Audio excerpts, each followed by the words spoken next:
My dear students, Dr. James Taylor Kent എഴുതിയ lectures on homoeopathic മെറ്റീരിയ മെഡിക്ക എന്ന പുസ്തകത്തെ അടിസ്ഥാനമാക്കിയുള്ള യൂട്യൂബ് ചാനലിലേക്ക് നിങ്ങൾക്ക് ഏവർക്കും വീണ്ടും സ്വാഗതം. നമ്മളതിൽ ആഴ്സനിക്കം ആൽബം എന്ന അധ്യായത്തെക്കുറിച്ചാണ് കഴിഞ്ഞ 8 എപ്പിസോഡുകളായി പറഞ്ഞുകൊണ്ടിരുന്നത്. നമുക്കതിൻ്റെ 9ാമത്തെ എപ്പിസോഡിലേക്ക് നമുക്ക് പ്രവേശിക്കാം. ഇതിൽ പർട്ടിക്കുലേഴ്സാണ് ഈ ഭാഗങ്ങളിൽ കണ്ട് പറഞ്ഞു വരുന്നത്. അപ്പോൾ പർട്ടിക്കുലേഴ്സിനെ കുറിച്ച് പറയുമ്പോഴും ആഴ്സനിക്കിൻ്റെ ജനറൽ സ്റ്റേറ്റ്സിൽ അദ്ദേഹം ഊന്നുന്നത് നിങ്ങൾ ശ്രദ്ധിക്കണം. The no symptoms then of arsenic are very troublesome and furnish an extensive part of the symptom image of an arsenic patient. അപ്പോൾ ഒരു ലോക്കൽ ആയിട്ടുള്ളൊരു പർട്ടിക്കുലർ സിംറ്റം ആണെങ്കിൽ പോലും ആഴ്സനിക്കം പേഷ്യൻറ്റിൻ്റെ ആ സിംറ്റം ഇമേജിനെ സൂചിപ്പിക്കുന്നതിൽ ഈ നേസൽ സിംറ്റംസിന് ഒരു പങ്കുണ്ടെന്നാണ് അദ്ദേഹം പറയുന്നത്. വളരെ ട്രബിൾസമാണ്. The always take cold easily, എളുപ്പം തണുപ്പടിച്ച് പ്രശ്നമുണ്ടാകും. Are always sensitive to cold and the catarrh is always roused on the slightest provocation. നിസ്സാര പ്രൊവക്കേഷൻ മതി. ചിലർ പറയുന്നത് ജനലൊന്ന് തുറന്നാൽ മതി, അല്ലെങ്കിൽ രാവിലെ മുറി തുറന്ന് പുറത്തേക്ക് ഇറങ്ങിയാൽ മതി, അപ്പോൾ തണുപ്പിടിക്കും. When an arsenicum patient is at his best, he has discharged more or less of a thick character. But when he takes a little cold, it becomes thin. തണുപ്പിടിക്കുമ്പോൾ സാധാരണ തിക്കാണ്, തണുപ്പിടിക്കുമ്പോൾ തിന്നാകുന്നു. The thick discharge that is necessary to his comfort slacks it. ഈ തിക്ക് discharge അയാളുടെ കംഫർട്ടിന് ആവശ്യമാണ്. പക്ഷേ അത് തണുപ്പടിക്കുമ്പോൾ അത് നേർക്കുക ചെയ്യുന്നു, തിന്നാകുക ചെയ്യുന്നു. And then he gets headaches and on comes thirst, restlessness, anxiety and distress ഉണ്ടോ. അത് തണുപ്പടിച്ച് അയാളുടെ സാധാരണ ഉണ്ടായിരുന്ന തിക്ക് ഡിസ്ചാർജ് തിന്നാകുമ്പോൾ അയാളുടെ കംഫർട്ട് മാറുന്നു. ആഴ്സനിക്കിൻ്റെ ഒരു ജനറൽ കണ്ടീഷൻ ഉണ്ടോ, തേഴ്സ്റ്റ്, റെസ്റ്റ്ലെസ്നെസ്, ആങ്സൈറ്റി, ഡിസ്ട്രെസ് ഒക്കെ വരും. This goes on to a catarrhal fever of 2 or 3 days duration, and then the thick discharge starts up again. അത് കഴിയുമ്പോൾ പഴയ തിക്ക് ഡിസ്ചാർജ് വീണ്ടും വരുന്നു. And he feels better. അപ്പോൾ തിൻ ഡിസ്ചാർജ് വരുമ്പോഴാണ് പ്രശ്നം. പിന്നീട് തിക്കായി കഴിയുമ്പോൾ അയാൾ ബെറ്റർ ആകുന്നു, ആങ്സൈറ്റി, റെസ്റ്റ്ലെസ്നെസ് ഒക്കെ മാറും. All his pains and aches disappear. It has been of great service in epithelomia of nose and lips. Inflammation of the throat and nostrils with burning, increased by cold and better by warm drinks. ത്രോട്ടിൻ്റെയും ടോൺസിൽസിൻ്റെയും ഇൻഫ്ലമേഷനിൽ burning ഉണ്ട്, ആർസനിക്കിൻ്റെ പൊതുവസ്ഥയാണ്. Increased by cold and better by warm drinks. തണുത്ത വെള്ളം കുടിക്കുമ്പോൾ കൂടുന്നു, ചൂട് കുടിക്കുമ്പോൾ കുറയുന്നു. There is redness and a shriveled condition of the mucous membrane. Mucous membrane redness and shriveled ആണ്. When there is blood poisoning going on, as in diphtheria, and exudate appears on the mucous membrane and it becomes grey and shriveled, ashy colored, and this sometimes covers the wall of the soft palate and the arches. No. Blood poisoning, diphtheria എന്നുള്ള blood poisoning മാരകമായിട്ടുള്ള അവസ്ഥയെക്കുറിച്ച് പറയുന്നു. ഞാൻ ഓർക്കുന്നുണ്ട്, ഇതൊക്കെ വായിച്ചുകൊണ്ടിരിക്കുന്ന ഒരു സമയത്ത്, ഡിഗ്രിക്ക് പഠിക്കുന്ന സമയത്താണ് ഒരു റഷ്യൻ നോവൽ, വളരെ റഷ്യൻ ക്ലാസിക് നോവലാണ്. അതിലെ ഒരു പ്രധാനപ്പെട്ട കഥാപാത്രത്തിന് ഒരു ഡോക്ടറാണ്. ആ ഡോക്ടറിന് ഡിഫ്തീരിയ ഒന്ന് മരിച്ചു പോവുകയാണ്, ബ്ലഡ് പോയ്സണിങ് ഒന്നും. അപ്പോൾ ഞാൻ ഓർക്കുകയായിരുന്നു, ഈ ഹോമിയോപ്പതിക്ക് കലയിലും സാഹിത്യത്തിലും ഒരു പ്രയോഗമുണ്ട്. പൊതുവേ ഒരു ഹോമിയോപ്പതിയുടെ പശ്ചാത്തലത്തിൽ, അല്ലെങ്കിൽ ഹോമിയോപ്പതിയുടെ അറിവിൻ്റെ ഒരു വെളിച്ചത്തിൽ നമ്മളുടെ പല സാഹിത്യ സൃഷ്ടികൾ എഴുതിയിരുന്നെങ്കിൽ അതിൻ്റെ കഥാഗതി തന്നെ മാറിപ്പോകുമായിരുന്നു എന്ന് തോന്നിയിട്ടുണ്ട്. അപ്പോൾ മാരകമെന്ന് പറയുന്ന അവസ്ഥകൾ, മാരാരോഗം എന്ന് പറയുന്ന അവസ്ഥകൾ, അതൊക്കെ കഥാഗതിയെ സ്വാധീനിക്കുന്ന ചില അവസ്ഥകളിൽ ഒരു ഹോമിയോപ്പതി ഡോക്ടർ അല്ലെങ്കിൽ ഹോമിയോപ്പതിയിൽ അറിവുള്ളൊരു വ്യക്തിയാണെങ്കിൽ അതിനൊക്കെ വ്യത്യസ്തമായ ഒരു പരിണതി ഉണ്ടാകാമായിരുന്നു. വസ്തുതയിൽ ഹോമിയോപ്പതിയും സാഹിത്യവും കലയുമായിട്ട് ബന്ധപ്പെട്ട് ചിന്തിക്കാവുന്ന ഒരു മേഖലയാണ്. ഇപ്പോൾ നേരെ സൂചിപ്പിച്ചു, ഹോമിയോപ്പതി ഇൻ ആർട്ട് എന്ന് പറയുന്നൊരു ഫേസ്ബുക്ക് പേജുണ്ട്. കൂടുതൽ ചിത്രങ്ങൾ, പെയിൻറ്റിങ്സ് എടുത്ത് വെച്ചിട്ട് ഹോമിയോപ്പതി മരുന്നുമായിട്ട് റിലേറ്റ് ചെയ്യുക. അപ്പം അങ്ങനത്തെ ഒരു ചിന്താഗതി പാശ്ചാത്യ രാജ്യങ്ങളിൽ വന്നു തുടങ്ങിയിട്ടുണ്ട്. അതുപോലെ ഈ സാഹിത്യകൃതികളിൽ ഹോമിയോപ്പതിയുടെ ആപ്ലിക്കേഷൻ അത് ചിന്തിക്കാവുന്ന ഒരു കാര്യമാണ്.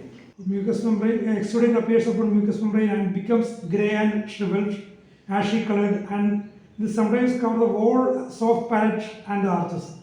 It looks withered. He is prostrated, anxious, singing. No, ആള് മരിക്കാൻ പോവാണ്. Great deal of fever, വലിയ പനിയില്ല, but much dryness of the mouth.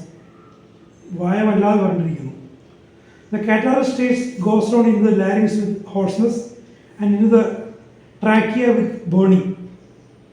ഈ ഓരോ ലോക്കൽ ഇതിനെക്കുറിച്ച് പറയുമ്പോഴും ഉണ്ടോ ജനറൽ സെൻസ് വരുന്നുണ്ടോ ബേണിംഗ്. വേർഡ്സ് ഫ്രം കഫിങ്, ചുമക്കുമ്പോൾ വർദ്ധിക്കുന്നു. And then comes constriction of the chest, ചെസ്റ്റിലേക്ക് വരികയാണ്. ചെസ്റ്റ് ആയി കൺസ്ട്രക്റ്റഡ് ആയിരിക്കുന്ന അവസ്ഥ. Asthmatic dyspnoea and dry hacking cough with no expectoration ഇല്ലാതെയുള്ള dry hacking cough. This teasing cough is attended with anxiety, prostration, restlessness, exhaustion and sweat, and the cough does not seem to do any good. ചുമ കൊണ്ട് അയാൾക്കൊരു മെച്ചം ഉണ്ടാകുന്നുണ്ട്. ചിലർക്ക് ചുമച്ച് കഫം പോയാൽ ആശ്വാസം ഉണ്ടാകും, പക്ഷേ ഈ ഒരു കണ്ടീഷനിൽ ചുമ കൊണ്ടൊരു ഗുണം ഉണ്ടാകുന്നില്ല. The cough is the early part of it and keeps on as a dry, rasping, harsh cough for several days without doing any good. And then asthmatic symptoms come on. കോവിഡിൻ്റെ കാലത്ത് ആർസനിക് എങ്ങനെ ജനലക്ഷങ്ങളെ സഹായിച്ചു എന്ന് നമുക്കിവിടെ മനസ്സിലാക്കാം. When he expectorates great quantities of thin watery sputum, there is constriction about the chest, a great sense of tightness and wheezing. Tightness ഉണ്ട്, wheezing ഉണ്ട്. And he feels he will suffocate. ശ്വാസം മുട്ടിപ്പോവും, suffocate ചെയ്യും, ശ്വാസം മുട്ടുണ്ടാവും. ഇപ്പോൾ ഈ Covid വന്ന സമയത്ത്, complete lockdown ആയ സമയത്ത് ഈ കോവിഡിൻ്റെ ലക്ഷണങ്ങൾ എന്താണ് നമുക്ക് പത്രമാധ്യമങ്ങളിലൂടെ കിട്ടുന്ന ഔദ്യോഗിക അറിയിപ്പുകൾ മാത്രമേ ഉള്ളൂ തുടക്കകാലത്ത്. ഇപ്പം എൻ്റെ സുഹൃത്തായിരുന്ന, എൻ്റെ വലിയ പ്രചോദനമായിരുന്ന എറണാകുളത്തെ ഡോക്ടർ ജൻബാബു, അദ്ദേഹം മരിച്ചുപോയി. അദ്ദേഹം ഞാനുമായിട്ട് ആ സമയത്ത് എപ്പോഴും സ്ഥിരമായിട്ട് കമ്മ്യൂണിക്കേറ്റ് ചെയ്യുമായിരുന്നു. ഒരു കോവിഡ് ബാധിച്ച രോഗിയുടെ ആ വ്യക്തി ഡിസ്ക്രൈബ് ചെയ്യുന്ന ലക്ഷണം കിട്ടാൻ എന്താ വഴി? മീഡിയയിലൂടെ അല്ലാതെ നമുക്ക് നേരിട്ട് കിട്ടാൻ അത് വളരെ പ്രയാസമായിരുന്നു. ഞാൻ ഒരുപാട് ശ്രമങ്ങൾ നടത്തി. അവസാനം എനിക്കത് ലഭിച്ചത് ഒരു ഗൾഫ് രാജ്യത്ത് ജോലി ചെയ്യുന്ന എൻ്റെ സുഹൃത്തിൻ്റെ ഭാര്യ, അവിടെ നേഴ്സാണ്. അപ്പോൾ അവർക്ക് കോവിഡ് വന്ന് റിക്കവർ ചെയ്തെന്ന് പറഞ്ഞപ്പോൾ ഞാൻ ഈ സുഹൃത്തിനോട് ഒന്ന് വിളിച്ചിട്ട് ഞാനുമായിട്ടൊന്ന് കോൺടാക്ട് ചെയ്യാൻ പറഞ്ഞു. അങ്ങനെ ആ സ്ത്രീ എന്നെ വിളിച്ചു. ഞാൻ ചോദിച്ചപ്പോൾ ഒന്നാമത് പറഞ്ഞതാണ് വെള്ളത്തിലേക്ക് മുങ്ങിപ്പോകുമ്പോൾ ഉണ്ടാകുന്ന പോലുള്ള അനുഭവം, ശ്വാസം കിട്ടാത്ത അവസ്ഥ, വെള്ളത്തിൽ മുങ്ങിപ്പോയെന്നുള്ള അവസ്ഥ. ആർസനിക്കിൻ്റെ പല സിംറ്റംസും ആയിട്ടും അത് യോജിച്ചു വന്നായിരുന്നു. അപ്പോൾ അതാണ് പറയുന്നത്, suffocate. He will suffocate. Bloody mucus is expectorated at times, but the symptoms are more generally of a catarrhal character. Symptoms of pneumonia sometimes appear with the rusty expectoration. Pneumonia symptoms vara. The expectoration is excoriating. There is in the chest a sense of burning, as if coals of fire were in the chest. നേരത്തെ സൂചിപ്പിച്ചൊരു lung cancer വന്ന രോഗി പറഞ്ഞത് തീക്കല്ല് കോരിയിട്ടോ പോലെ തോന്നുന്നു. And it goes on to bleeding and liver coloured expectoration. ബ്ലീഡിങ്ങും liver coloured expectoration, ഈ കരളിൻ്റെ കഷ്ണങ്ങൾ പോലുള്ള ബ്ലഡ് ക്ലോട്ട്സ് ആർസനിക്കിൻ്റെ ഒരു പ്രധാന ലക്ഷണമായിട്ട് പലതും പറയുന്നുണ്ട്. മെൻസ്ട്രൽ ബ്ലീഡിങ്ങിൽ കടക്കാം. അപ്പോൾ ഇവിടെ ഒരു പർട്ടിക്കുലർ സിംറ്റമാണ് പറയുന്നത്. പക്ഷേ ഈ burning coals of fire were in the chest ഉണ്ടോ. അത് ക്യാൻസർ കണ്ടീഷനിൽ പോലും അങ്ങനെയുണ്ട്. അപ്പോൾ ക്യാൻസറാണോ ജലദോഷമാണോ ചുമയാണോ ന്യൂമോണിയാണോ എന്നുള്ള ആ ഒരു ഡയഗ്നോസിസ് അല്ല അവിടെ കാര്യം. വാട്ട് ദ പേഷ്യൻ്റ് സഫേഴ്സ്, പേഷ്യൻ്റെ സഫറിങ് എന്താണ്, പേഷ്യൻ്റ് എന്താണ് പറയുന്നത് സഫറിങ്. പേഷ്യൻ്റ് വന്നിട്ട് നിങ്ങളോട് എനിക്ക് ക്യാൻസർ ആണെന്നോ ഒരു ഡയഗ്നോസിസ്, അങ്ങനത്തെ ഒരു ഡയഗ്നോസിസ് നടക്കാത്ത അവസ്ഥ എനിക്ക് ക്യാൻസർ ആണെന്നോ ന്യൂമോണിയ ആണെന്നോ അങ്ങനെയാണെന്നോ ഇങ്ങനെയാണെന്നും പറയില്ല. പേഷ്യൻ്റ് എന്ന് പറയുന്നത് അയാളുടെ പ്രയാസങ്ങൾ ഉണ്ടോ. പേഷ്യൻ്റ് ഇങ്ങനെ പറയും, നെഞ്ചിൽ കല്ല് കോരിയിട്ട പോലുള്ള പൊള്ളൽ. അപ്പോൾ അതിൻ്റെ പിന്നിൽ ഇത് വെറുതെ ഒരു ചെസ്റ്റ് ഇൻഫെക്ഷനെ കുറിച്ചാണ് പറയുന്നത്. പക്ഷേ ക്യാൻസർ അവസ്ഥയിലും അത് തന്നെയാണ് അവസ്ഥ. ക്യൂറബിൾ ആണെങ്കിൽ ക്യൂർ ചെയ്യും, ഇൻക്യൂറബിൾ സ്റ്റേജ് ആണെങ്കിൽ ഞാനെന്ന് പറഞ്ഞ ഉദാഹരണത്തിന് പോലെ നല്ലൊരു പാലിയേറ്റീവ് ആയിരിക്കും, ശാന്തമായിട്ടുള്ള ഒരു ഭരണം കൊടുക്കാൻ സഹായിക്കും.